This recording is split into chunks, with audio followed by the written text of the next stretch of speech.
Hi guys! Ito yung papaya na puno ko. Ang daming bunga. Maraming hinog na guys. Ilang beses ko na yan na-harvestan ng mga bunga. Kinain. Yung iba ginawang atsara.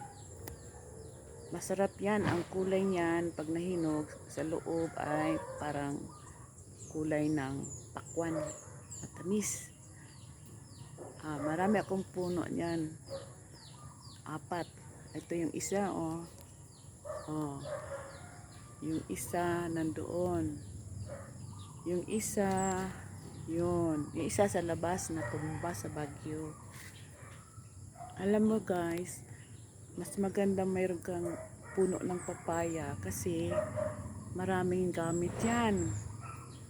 Panghalo sa tinola, pang-atsara, pag nahinog, prutas, vitamin A yan at vitamin C. Tipid ka guys, ang mahal-mahal pa naman ng papaya ngayon. Kaya magtanim kayo ng papaya para makatipid at fresh na fresh pa ang ating kinakain.